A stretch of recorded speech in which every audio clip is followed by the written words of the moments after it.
نو فاطمه بی ته وایي داسې معلومیږي چې زه دنیا نه روان یم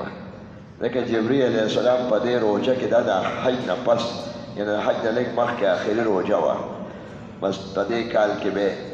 نو ما ته جبریل علیه السلام دوه ځلې قرآن شریف تلاوت واورو هغه واورو بیا پسې ما واورو نو بیا دوباره ووایي که یو ځل به یې وي بیا به لاړم هغې به ووایي دی به ورپسې ووایي او دې ځلې ما ته دوه ځلې واورو او ما هم ورته واورو دې ته موږ دور وایو نو داسې معلومیږي چې دا قصه راغونډېږي او زه د دنیا نه روان یم بیا وروستو ډېر په حج کې حجة الوداع کې بار بار به خلکو ته وایي په تقریر کې او په عرفات کې او په طواف کې په چې خوا کې خلک وایي زما نه د حج مسلې زده کې کېدی شي ما ته تاسو سره به زما ملاقات ونه شي او داسې معلومیږي زما دا ګمان دی او زما دا خیال دی چې کېدی شي لعلي لا حج بعد حجتي هذه چې د دې حج نه پس به زه بل حج ونه کړی شم یعنې دا مې وداع والا حجة الوداع دی آخري حج دی نو کېدی شي زما خیال دی چې زه بل حج ونه کړی شم او داسې مې خیال دی چې تاسو به ونه وینئ لعلي لا اراکم بعد هذا العام کېدی شي دا زما ستاسو آخري ملاقات وي او زه تاسو ونه وینم نو یعنې تاسو زما زیارت هم وکړئ او زما نه مسلې زده کړئ بیا راغی چې د حج نه راغلو روانه ما راته ویلو ده او خود دغه له لاړ شهیدانو له او یا شهیدان دي په احد کې که تاسو کتلي الله تاسو ته بیا بار وښیي چې چا نه یې لیدلي نو حضور به خو زیارت پرسته خو چې د حج نه راغی نو بس احد ته هلته لاړ او د هغې قبرونو ته ودرېده او 8 کاله پس یې په جنازه وکړه ځکه هغه 3 کال باندې هغه د هجرت مړه شو او خود شهیدان شو او دا یو لسم کال دی اوس د وفات نه لږې ورځې مخکې نو هلته هم جنازه وکړه یو شپه د چهارشنبې ورځ د شپې یا د شپې وخت کې یو غلام ابو موهبه هغه ته وایي راپاسه لکه سړی کشر ته وایي بچې راپاسه دی خوا ځو په شپه کې ورته وایي داسې نمپېټې مه راځه چې داسې لاړ شو یا د غرمې ټیم دی یا ناوخته هغه ته وایي راپاسه وتو پیسو دې مخبري ته ځونو جنت البقیع ته لاړو زیارت یې وکړه هغې به زیارت کوم دعاګانې به یې کولې سړي ته په مرګ چې ورشي سړی خپلو دوستانو یا خپلوانو له نو سړی ورته یو خدای چې مړي هم جمدو ته محتاج دي په دعا کې نو دعا مو وکړي او بل خپل هم سړی مرګ هم رایاد شي چې زما هم دغه ځای دی نو د دنیا په فنا باندې هغه اظهار ورسره وشي د زړه کې د فنا او د دنیا د تلو سوچ بیا خامخا سوچ کوي چې خدای خو په ایمان او په اعمالو خوشحالي زندګي خو ایمان او اعمالو دپاره د رانور خټې لوټې او دا خوراک څښاک او ګرځېدل دا خو جدا دا دویم نمبر کار دی اصل کار هم دقه دی په موږ باندې خدای ډېر لوی احسان کړی دی چې موږ ته ایمان حکم هم کړی دی ټوله ګټه ګټه ده که خدای د ایمان او د نیکو اعمالو حکم نه وکړی نه جنت ته جوړ کړی څه به لکه د غنمو او د کیلو او ټماټرو په شان به پیدا شو بیا به مړو شکر دې موږ تاسو له خدای پاک سره کول غواړي او کامیاب خلک هغه چې د خدای هغه تقاضا او غوښتنه پوره کولو کې وخت تېر کړي کنه ټول خلک په تاوان کې که څوک وایي دکان کې مې کاروبار مې تاوان کړی او څوک وایي کاروبار پلان کې تاوان دی اصل تاوان دا دی چې د آخرت تاوان سړی وشي چې هلته لاړ شي ټول عملنامې نه یا منافقانه عمل یې کړي جوټ موټ والا که نه پړه کې ایمان نه اوسې په خوله باطل فرقو کې ګرځي صرف جنډه منډه او لاندې پکې نور پکې څه نه تش منافق خو ظاهرا جوټ موټ او کلمه ځان خلاص کړي دننه خو خرابي نو کافر او منافق خو تباه دی کافر پړه کې ایمان نشته په خوله هم نشته او منافق سره په خوله وایي پړه کې نه دا خو تباه او برباد دی والعصر ان الانسان لفی خسر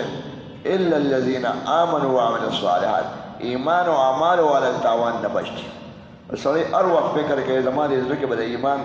دا قوت د ایمان ځلېدل د ایمان پړق څنګه زیات شي ایمان والا سره به کښېنې نو امونو والا سره امونه میلاویږي جوس والا سره جوس میلاویږي کپړې والا سره کپړه میلاوي اهل ایمان د الله عظمت بیانې هغې سره به خامخا ناسته ضروري او دا عالمان تقوادار او پاکانو خلکو سره صحبت ځکه ضروري دی چې تقوا خو ایمان او اعمالو ته وایي دا پیدا کېږي ښکلې صحبت کې چې سړی نه جمعه کوي نه اختر مونځ کوي نو نیکانو لکه تبلیغ شو نو پاکانو با عمل عالمانو او صلاحو سره کینیم نه نو دکې به کمی راځي دکې به کمی راځي الا الذین آمنوا وعدا کامیاب نو دغه دی دا ټولو صحابو به بیان کې د ایمان او د اعمالو بیان کو ابو بکر صدیق رضی الله عنه چې حضور پاک وفات شو په مخه په بیان کې د هغې د وفات آیاتونه مو وي ځکه چې حضور پاک هغه زیارت نه چې راغی د مقبرې نه نو بس ناجوړه شو په سر کې ډر شو سخت ډر او بیا ورسره تبه هم شروع شو دا سر یې ماتېده بیبي ته وایي چې څنګه راغی بس په سر یې ډر و ورته وایي ابي زنانه خو خبره مخکې کوي کور والا ورته وایي عایشه وي واراسا زما په سر درد اتفاقا د هغې هم سر خوږېدل سر خوږېدل لازمي بیماري ده یو انسان هم ده هر یو ته راتلی شي واراسا زما سر خوږېږي نه سخت باندې مې سر درد دی حضور پاک ورته په جواب کوي بل وانه را واراسا ستا نه ستا هغه سر خوږېدل ته به خو ښه شي خو زما سر خوږېږي هغه بل شان دی یعنې زه الله طرف ته روان یم داسې زما د سر درد داسې درد دی چې دا د مرګ او د دنیا نه د تلو پیش خیمه ده نو هغې مو سره ګپ شپ لګو په ناجوړتیا کې زه داسې معلومېږي په بدل کې دې ووایي جوړې به زه به مړه شم زما کمره او زما دغه کې یعنې زما نمبر کې به بلې بیبي سره کښېني وي نه د بیبیان دا خبرې نه دي زما سر خوږېږي بیا دې تشو کې ډډ شو د چهارشنبې د زیارت ورځ و د شپې به یې تپوس کوو بیبیانې خو 9 بیبیانې وي یو بیبي ته وایي سبا چا سره نمبر دی نمبر و 9 بیبیانې وي او داسې نمبر یې وي نو اته ورځې پس یو بیبي نمبر پرېښو باقي به هغه نمبر باندې یو شپې کوله یو بیبي سره څو خو تقریبا 2 مرلې ځای باندې داسې دومره ځای کې دا وړې کیبنې وي لکه دا واړه دوکانونه چې دا پیپل منډې کې دا واړه دوکانونه ډېر لنډ دي لږ یې پکې ایښي هغه واړه دوکانونه سم پوره نه واړه ځای نه 2-3 جانماز هومره یو د پوزکو کمرو د بره پې قجورې نو به دې ځای ته ورځه مازدیګر به ټولو ته ورغی شپه به چې چا سره زما سبا نمبر چا سره دی سبا نمبر د هغې به ورته وایي دغه د ناجوړتیا دا نمبر یې د میمونې بیبي نمبر و میمونه بیبي د عباس صاحب د ښځې خور ده او د عبدالله ابن عباس د مور خور ده میمونه نو هغې که د هغه اوله بیماري شروع شوه وي سبا کوم دی کې نمبر دی سبا بل دی نو داسې یو 15 دی خو نمبر یې وچلولی په بیمارۍ کې هر یو به وایي چې زه خدمت وکړم خو د ګل په شپه بیبیانې پېښ وي چې دا عایشه بیبي غواړي د ګل لږ نمبر دا سبا به کوم ځای کې وي سبا د عایشې بیبي نمبر دی نو دا د یو چهارشنبې نه داسې ګل پر او بیا بل ګله پورې 13 ورځې ناجوړو حضور علیه الصلاة والسلام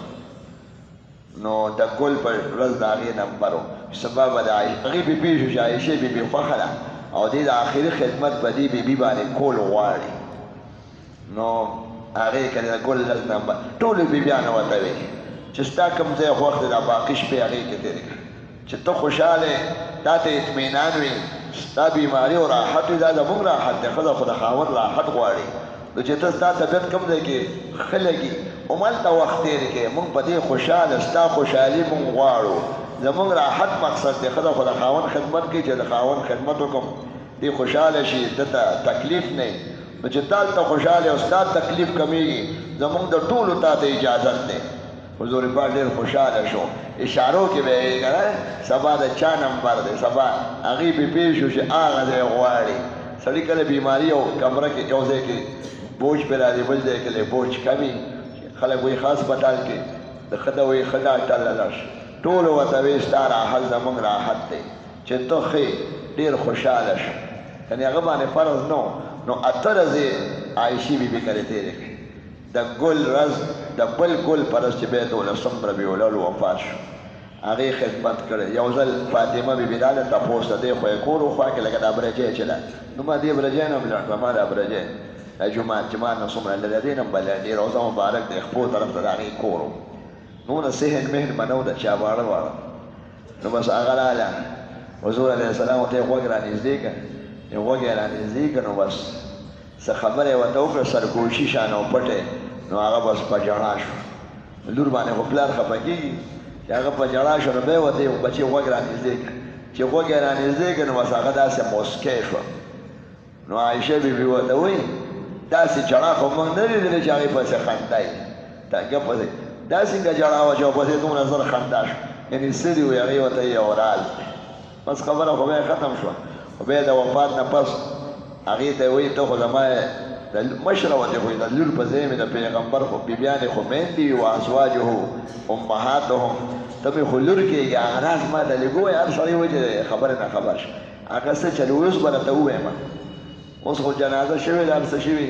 وي هغه چې ما ته وایي غوږ رانږدې کړه نو ما ته یې ویلي مخکې هم ورته ویلي یو ځل د قرآن شریف تلاوت مونږ فضل وکړه هغه هم ورته ویلي خو دې ځلې وي ما ته یې ووایي چې په دې ناجوړتیا کې زه تاسو نه رخصتېږم او الله پاک طرف ته روان یم نو بس هغې زما طبیعت ډېر بېګړو شو او زه په ژړا شوم خو بیا راته یې غوږ رانږدې کړه خو پوه شو چې لور مې خو ژاړي نو ورته یې غوږ رانږدې کړه بیا ما ته وي پټ من نه خو خلاصي نشته زه به خو خامخا درته ځم خو ته به ما پسې په خاندان کې ما پسې زر راځي نو شپږ میاشتې ورپسې پس وفات شوې ده دا اخبار عن الغیب دی دا څوک ویلی شي خو دا وحی سړي وي دا څوک نشي ویلی ته ما پسې به راځې شپږ میاشتې پس دا به حضور علیه الصلاة والسلام پسې هغه وفات شوی جنت البقیع کې دفن ده وی ما ته یې ده ووایي نو په دې خوشحاله شوم چې پلار سره به مې لو شم لکه عاشق او مینه ناک سړی خو چې خپل محبوب ته یو منټ لم جدا شي نو په هغه قیمت دی او چې لا داسې جدا شي چې آخرت کې به میلاویږي او دا خو ډېره اوږده جدایي ده بعد کس دونه څوک خوښي چې لږ ساعت درته نشي جدا کېدی او د عمر داسې جدایي ده چې بس بیا به هغه حشر نه پس چې کله د قیمت دویمه شپېلې او قایم شي میدان کې به یې به لیدلي دا خو ډېره موده ده پته نه لګي الله ته معلومه ده وی په هغې خوشحاله شوم زه پلار سره به خو یو ځای شي که نه نو خبر د خوشحالۍ هم هغه شان بیا شوې ده اته ورځې بیمار و د کل پرز ما راته ویلو د زیارت پرز د وفات نه مخکې هغه بیان یې هم کړی دی ما دغه کې د ماښام مونځ یې هم کړی او د خالي پرز حضور علیه السلام ماسپښین هغه مانځله اولامبل په اوو ګړو ما وباسئ وتې نه شو خپې مبارکې ځان پسې راښکېدې او په ممبر باندې مې رانږدې شئ حلومو عباد الله تاسو رانږدې شئ خبره کړو هغې ذکر ما کړو حضور پاک د حمد و ثنا نه پس هغه خبره شروع کړه بیا د مرګه یو بنده له خدای پاک اختیار ورکړه چې د دنیا نعمتونه غواړي دنیا کې پاتې کېدل غواړي او که ما طرف ته راتل غواړي دې بنده ورته وي تا طرف ته یعنې ستا قرب مې خوښ دی یعنې وفات مې خوښ دی د آخرت نعمتونه خو قبر کې شروع شي قبر خو روضة من رياض الجنة هلته خو د جنت کړکۍ هم دي د جنت ګلونه هم ښکاري د جنت چمنونه هم ښکاري زموږ په ایمان دی زوی ما وی دې بنده ووایي چې د آخرت هغه نعمتونه مې خوښ دي هغه ډېر لازواله دي دا خو فاني دي بس ابوبکر صدیق صاحب په مخه په ژړا شو ژړا او ډېر دغه هوښیار و نو ورته به یې وي قلار شه مه ژړه قلار شه او تقریر یې بدل کړه او د ابوبکر صفت او فضایل حضور پاک په آخري ورځ د وفات نه یو ورځ یا دوه ورځې مخکې شروع کړه وایي ته چې کوم ما سره رفاقت کړی دی ملګرتیا او ته چې کوم ما سره صحبت کړی دی ما سره وخت تېر کړی دی او ته کوم زما جاني خدمت کړی دی او کوم مالی داسې به بل چا نه کړی جاني صفتونه مالی د هغه صحبت د هغه رفاقت د هغې بیان یې وکړو داسې په تقریر کې دروازو ته کتل وی دا ټولې دروازې زما وصیت دی دا بند کړې ټولې الا خوخة ابي بکر دا بادشاه ته اشاره شو چې بادشاه ښکلې راشي خوند کوي د دنیا نه خو تل اصل دی امام احمد صاحب وایي که ما ته پته ولګېده چې زما یو دعا هم قبلېږي یعنې هماغه شانتې څنګه ویم زه به ویم یا الله د ملک بادشاه نیک چې بادشاه نیکي نو بیا د بدۍ بنوالی هم کوي ظالم به څوک نیسي د په د ظالم بغیر د ښه حاکم نه کېدی شي او مسلمانان ځکه ښه حکومت او ښه حاکم غواړي د په د ظالمانو او د حدودو شرعیو نفاذ د غل نه لاس کټ کول زناکار 100 کوړې وال شرابي 80 کوړې وال ډاکوانو نه لاس او خپې کټ کول او مړه کول او چې دا یې غواکاري چې ګاډې تختی او سړی مړ کوي او ګیرئ د دې خو قرآن شریف نه حکم ثابت دی او چې کوم کس د اسلام نه ووړي مرتد د هغه قتل خو عام خلک نشي کولی حاکم کولی شي هغه سره عدالت وي عام خلک خو تور او ټوپک نشي راغشت نو دا ټول آیاتونه او ټول احادیث او دفع د ظالمانو او مظلوم د ظالم نه خلاصول او مجرمان سزا کول دا بغیر د بادشاه او بغیر د خلیفه نه کېږي او دا خلافت ته اشاره وکړي او بنا جوړتیا کې مې وزل عائشې بي ته وایي زړه مې دا غواړي چې ستا پلان راوغواړم او ستا ورور هم راوغواړم عبدالرحمن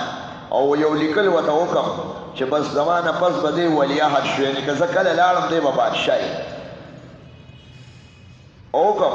چې څوک خبرې کوي چې به یې خبرې ونه کړي که څوک ارزو کوي تمنا چې ارزو نه کړي یاره داسې او داسې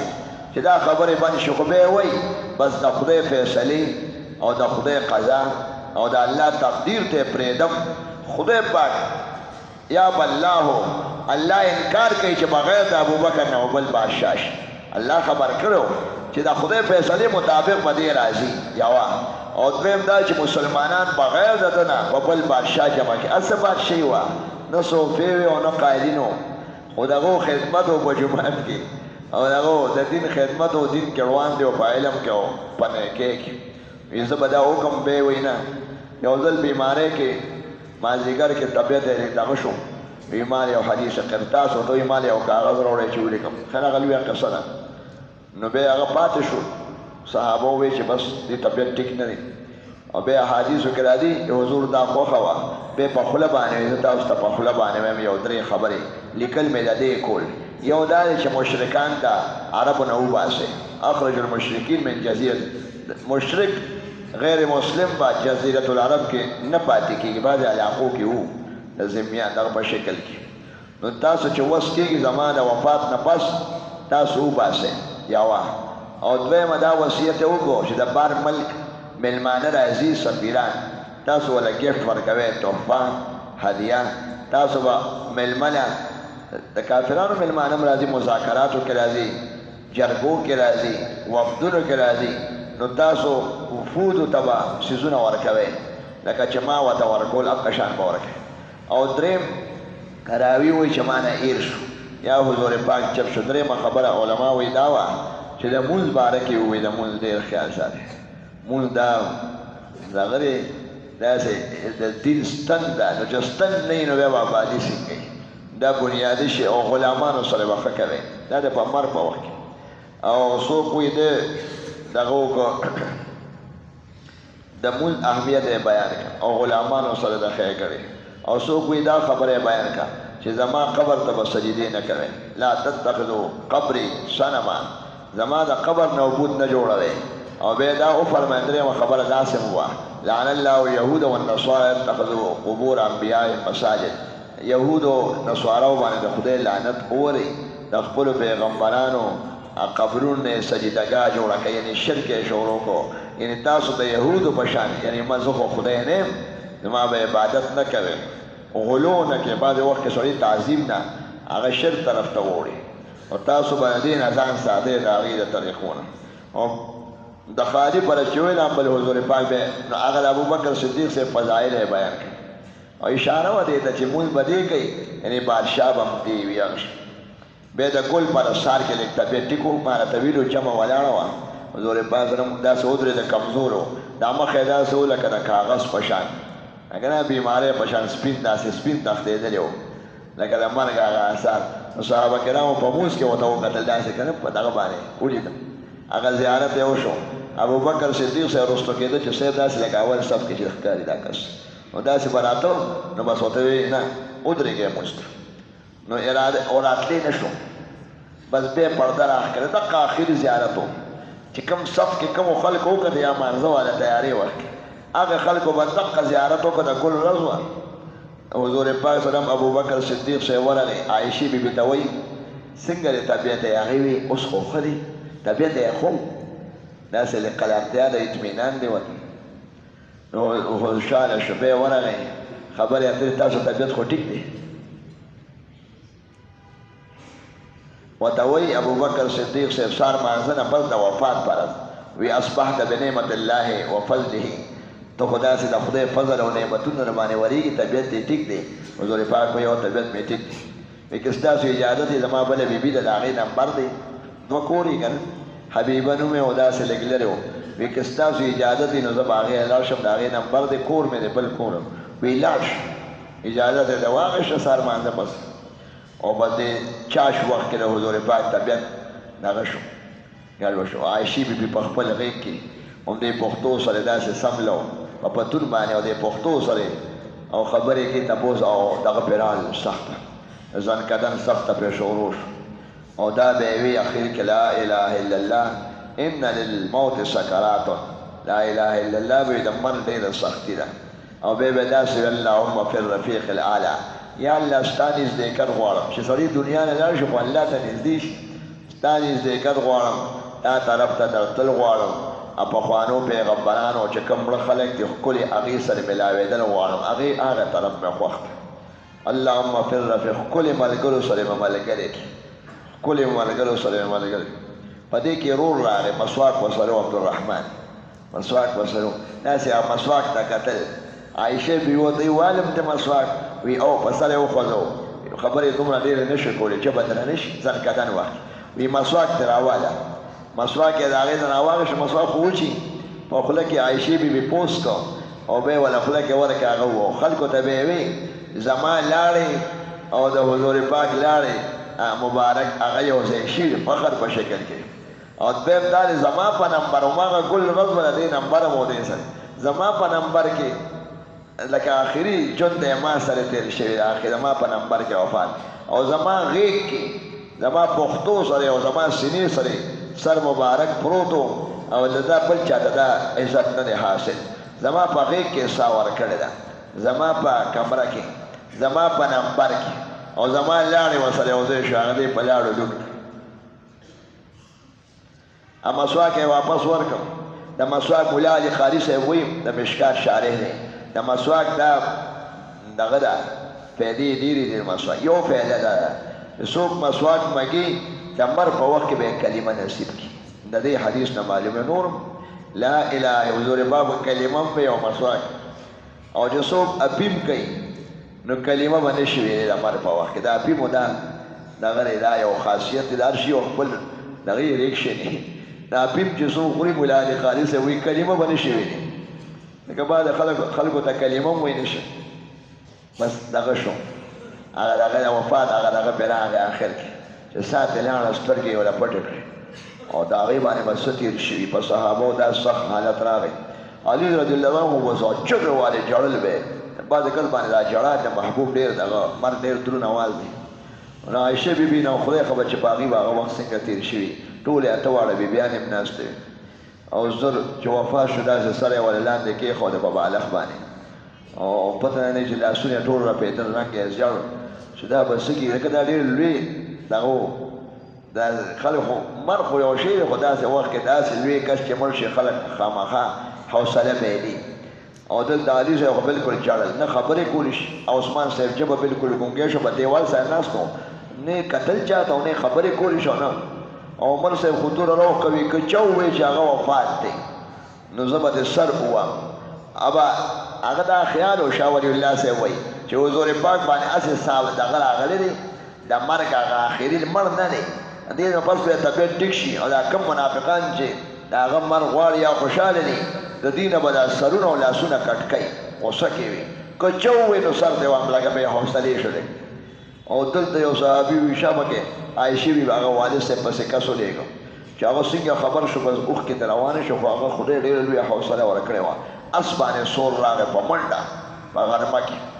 او نیغ د عایشې بیبي کوټې ته ورغی اته واړه بیبیانې ناستې وې 9 واړه اته واړه ته هغې مخونه پټ کړ نورو زنانو